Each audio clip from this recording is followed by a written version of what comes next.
What's going on, guys, and welcome to my starting 11 for tomorrow's game and the reaction to the Ralf Rangnick press conference that he did a little while ago. Getting into the press conference first, Rangnick was asked about fitness of players, inconsistency, and why he thought the balance of the team is not what it should be at. And so I'll get into what he said on a few of them. First of all, as well, Cristiano Ronaldo is back and available, which is great news. We know that he's not been performing every single game he's been in, but neither have a lot of the players, and I'd still rather Ronaldo in my team than not in my team. So having Cristiano back is great news.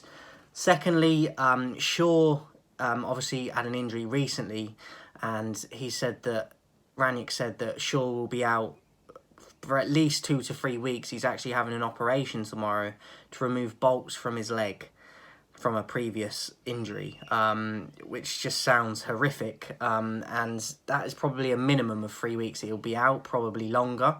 I'm not too concerned because I think Telles didn't deserve to be dropped when they brought Shaw back in, but obviously with not having a backup in that position is a little bit concerning, but I do like Telles, so as long as Telles stays fit, even if Shaw is out, I'm pretty happy with that because I think Telles has done enough to keep his place. But obviously that depth is going to be needed as well. So that is not great news. Cavani, Varane and McTominay are all out for tomorrow's game. I'm not sure what's happening with Varane and why he's out. Cavani's just been missing for ages, so that's not a huge surprise to me. And McTominay, I think he said he's got a problem with his leg. So I'm not fussed that McTominay's out, to be honest, because I don't think he's good enough. Varane, look, he's not at the level he was at with his previous clubs, but it's not a surprise because he's been sucked into the negativity and the overall quality of the squad at times, which happens. But I'd still rather him in there than Maguire with Lindelof. I like Lindelof a lot, but we know from past experience that Lindelof and Maguire do not work a lot. And I'd rather Lindelof and Varane or Bailly and Varane, but we know Bailly's going to be off because he wants to leave. But tomorrow we know that it will be Lindelof and Maguire. So Varane being out is the biggest miss. And as I said, Cavani, it's not a surprise anymore. We need to get rid of him. And McTominay is not a miss in my opinion because he doesn't offer us a lot anyway. So the only one I'm concerned about is Varane tomorrow because we're struggling as it is with Varane playing. So I'd still rather him there, similar to Ronaldo. I'd rather them two players in the squad than us not have availability for them.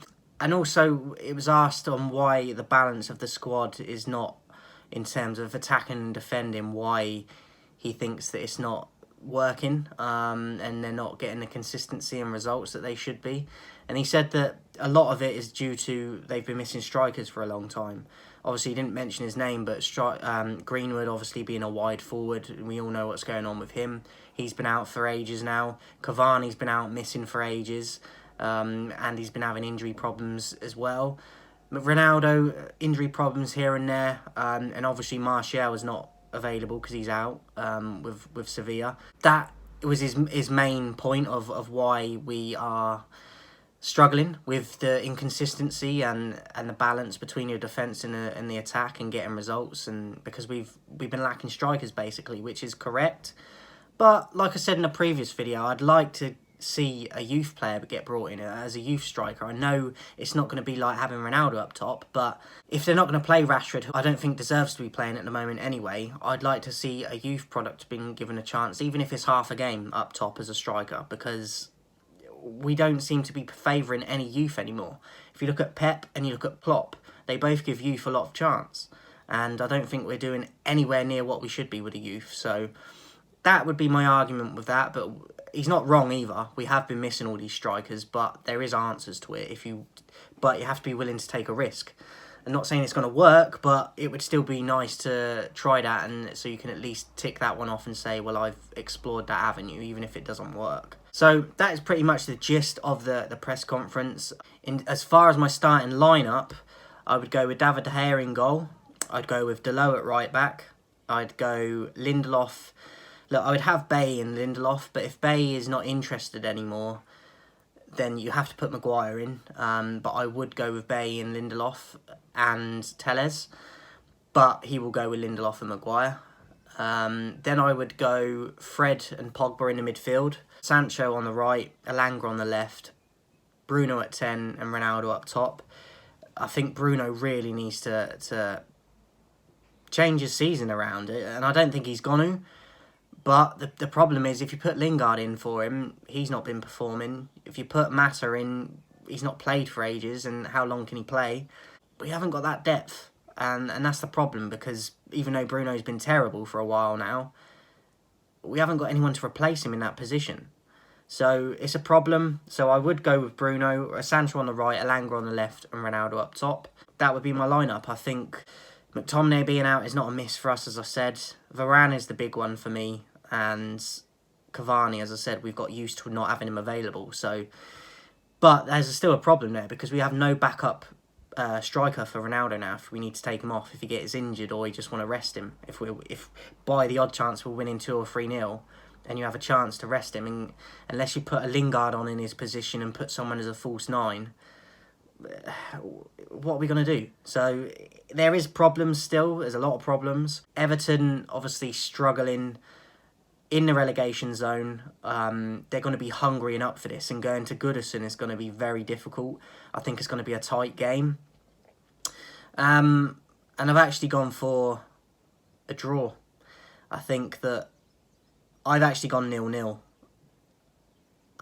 There should be goals. Hopefully there is, and hopefully we get them and we win. But Goodison is a tough place to go, even when they're struggling like this, because of the atmosphere. It's a close ground to the crowd, like pitch side, literally.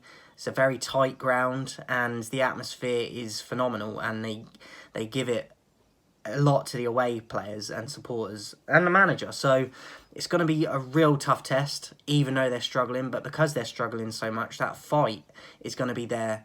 I think we should be winning this game, but I would take a draw, and I'm going to go for a 0-0, but hopefully we can get the 3 points. So that is it, guys. Hope you enjoyed it. The main points of the press conference was Ronaldo's back. Shaw is going to be out for at least 2 to 3 weeks, if not longer. He's having an operation tomorrow, removing bolts from his leg. Cavani, Varane and McTominay not available tomorrow. And missing strikers is the big reason why we are suffering with the inconsistency and the balance between defence and attack. So I hope you enjoy the game tomorrow, guys. 12:30 kickoff on BT. I will be back on Sunday with a post-match recap and player ratings. Before I go, the target is 2,000 subscribers by the 1st of June. I can only do it with your support. So make sure you come along and join me on the journey to 2,000, guys. And I'll speak to you soon.